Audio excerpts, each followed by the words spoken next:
All right, so this is an emergency alert. In the coming days and weeks ahead, we are very likely going to witness the largest ever coordinated drone strike deep inside of Russia that we've ever seen so far in the war. Is this going to be nuclear bases? Is this going to be nuclear power plants? Is it going to be military facilities, airports, monuments? But something big is coming. For the following reason, Elon Musk has effectively relinquished control of Starlink to the U.S. military-industrial complex. That same service that Elon was concerned would trigger nuclear Armageddon a year ago is now fully in the hands of the U.S. military and effectively then in the hands of the Ukrainian military to target wherever they please. Apparently, and I don't know all the technicals behind this, apparently it allows guidance systems to navigate deep inside of Russian territory at will, at the flick of a switch. Right now, Starlink is not operational in Russian territory. They're not allowed to utilize it in Russian territory. And this is something to do with the U.S. government, okay? And this is why Elon said, if the U.S. government asked me for permission, I would have probably said yes. But because Ukraine asked me, and because they're not the ones in charge, I said no. Now, apparently, he was very eager to step away from the service after refusing to help Kiev attack a Russian naval fleet in Crimea over concerns of nuclear Armageddon.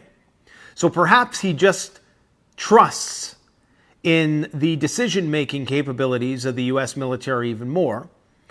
But we know that the U.S. government has on numerous occasions stated that they don't care anymore. They were at one point partial to this. They at one point discouraged and even prohibited the Ukrainians from using weapons in certain parts of Russia, including what the Russians view as Russia, Crimea.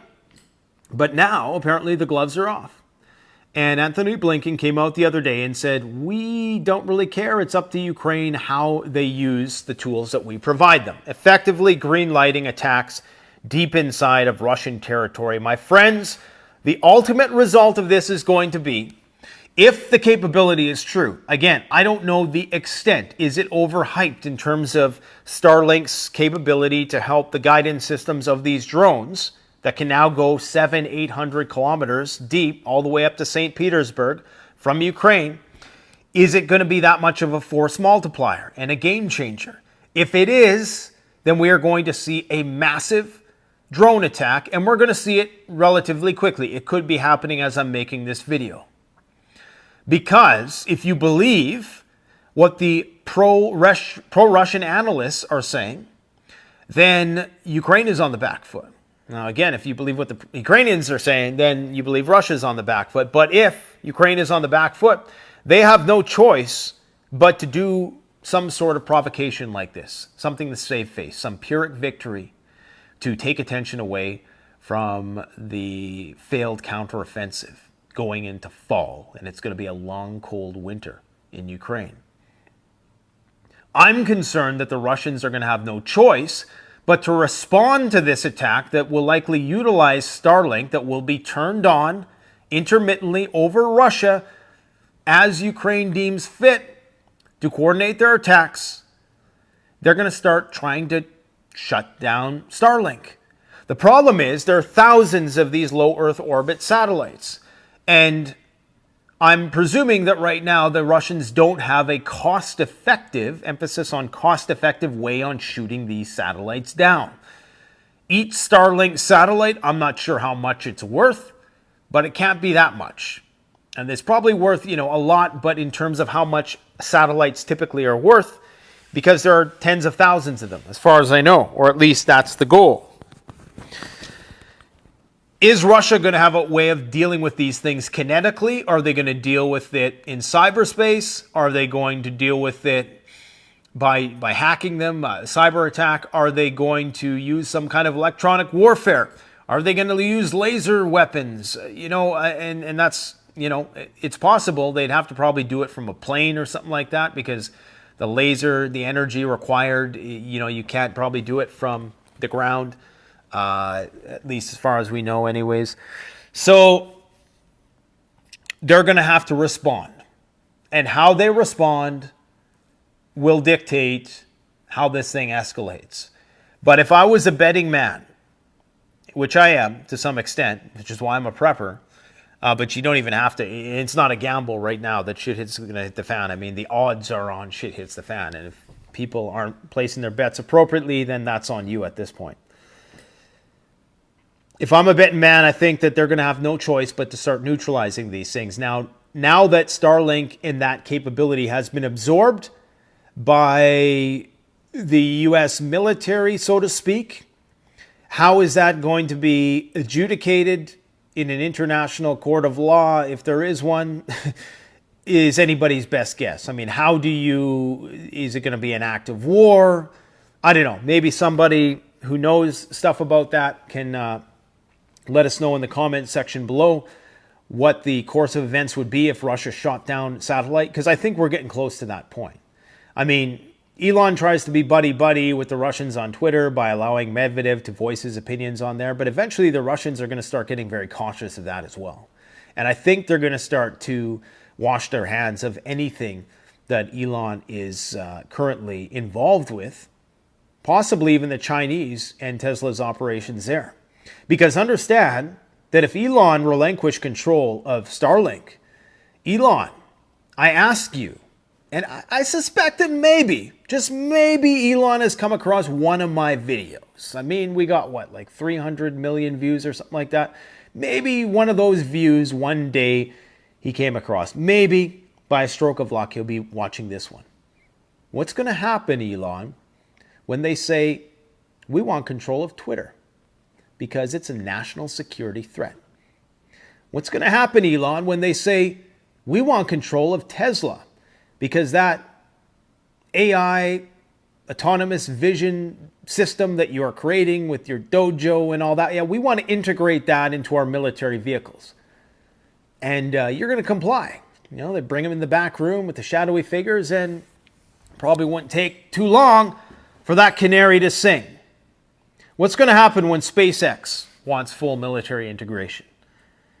The Boring Company. The Boring Company is a tunneling company. The whole idea of the Boring Company is that you can't build more roads, but you can build more tunnels. Well, are they going to use this tunneling technology to help the government build deep underground military bases for military purposes? Are they doing it already? Is the question. I'll say this, and I've said it before and I'll say it again. Elon Musk is the world's biggest prepper. And I've extolled praise upon him in the past for this very thing. In fact, I've done dedicated videos on how Starlink, Tesla power walls, solar roofs, electric vehicles are the ultimate preparedness vehicle. If you have the renewable power source to power it, there's almost virtually no maintenance required. Okay, you don't have to change the brakes. You don't have to change any fluids. It's a much simpler design than a combustion engine. It's a perfect prepping vehicle. And it'll even self-drive so you can ride shotgun of your own vehicle. And it's going to drive you through Bartertown. And so that you can focus on other things, like shooting marauders, right? We're trying to steal your stuff. I mean, the list goes on. Neuralink.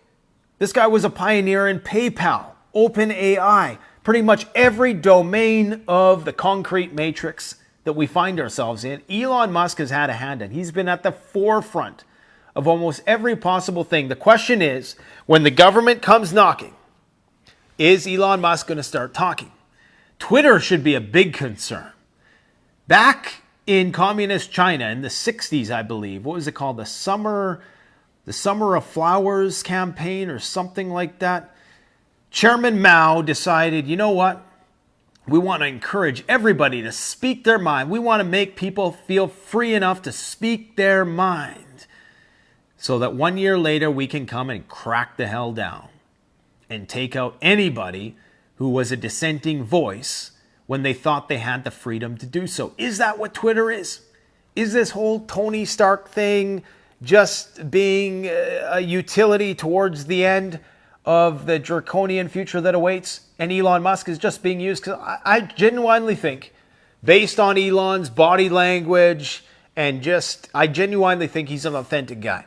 Okay, you know, I truly think that he's a person with an entrepreneurial vision. I don't think, not necessarily a genius in a different way. Many people mistakenly presume that he's at the forefront of these discoveries, but no, he's great at getting people to work together and working from a first principles approach on every project that he endeavors in.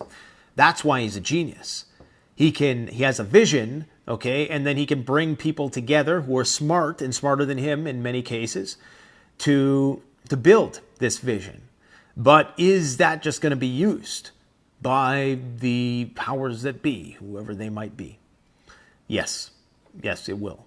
Because if this is any example of that, if he was concerned about the prospect of World War III and then at the slightest bit of controversy just hands it over right away, I'm sure they put some pressure on him. You could see it building in this last week. Isn't it funny how, you have the ADL coming out and doing this controversy, and then you have this whole thing about, something that happened 8 months ago. All of a sudden it was a big deal. Why now? Why is that a big deal right now? Why wasn't that news 8 months ago? Okay? And suddenly he's just handing over the capability to the U.S. military. Something's not right about that. That tells me that they need to have this technology to do whatever it is they're about to do. And Russia's response may well be nuclear. Because at this point in time, if you do believe what's happening in the news, where you have a situation with the Black Sea where the Russians are being very, very gradually pushed back, or at least forced to go on the major defensive in Crimea and in the Black Sea, with these frequent attacks. The attacks are just more and more. Now you have the grain corridor thing, and you got the Royal Air Force in there enforcing the grain corridor. Romania put up a no-fly zone 30 kilometers over the Ukrainian border today. I mean, guys, this is it. This is it. So what are they about to do is the question. You got all kinds of strange military activity, birds up in the air all over the place, reconnaissance planes, command and control planes. Is it just exercises? We don't know. But we know that the largest military exercises are happening, unprecedented, everything happening on multiple fronts all at once. And according to the Russian analysts, Ukraine is losing. And they're about to lose. So are they about to do something incredibly stupid is the question. Are they going to start going after Russia's nuclear triad again? They've already went for it. Are they going to go, why are they putting tires on the planes? Okay? Why are they putting tires on the planes? That takes a lot of work. They know that the shit's about to hit the fan in Russia. Patriarch Kirill basically gave the country the blessing to go into full, total war mobilization mode. I feel like somebody watching this is going to come across this and say, who the hell is this clown with this cowboy hat screaming at the camera with this mishmash, conflating all these different things? But trust me, shit's about to go down. Don't trust me, I don't care. I can't articulate every data point in a way that is short and succinct enough. But understand, no matter how you slice it, okay, they're preparing something big. And now they have the ability to do so with the hardware that they claim to have perfected. Without Starlink, apparently without Starlink, they were able to go into Peskov Air Base with 20 drones, 700 kilometers from the Ukrainian border. Now the question is, did Elon give up the capability long time ago, and is that how they're doing this? Did they already have this capability? If that's the case, maybe we won't see a big event in the last couple of weeks. Maybe we've already seen it because Elon already handed over the keys and they're just pulling up this stuff for other reasons. Because we're getting close to election time and there's all kinds of infighting going on in terms of the U.S. administration. Something is going on. I don't know all the details of what's happening at the Romanian border, but it appears as though they are enacting some sort of no-fly zone or a shoot-down order that anything within 30 kilometers of their airspace, they will shoot down in that region. Okay? They're going to shoot it down. Why are they building bunkers at the Romanian border? I mean, you would think these would just be one-off attacks that the Russians were trying to target these ports, right? So why would they go to the extent of building bomb shelters along the Romanian border?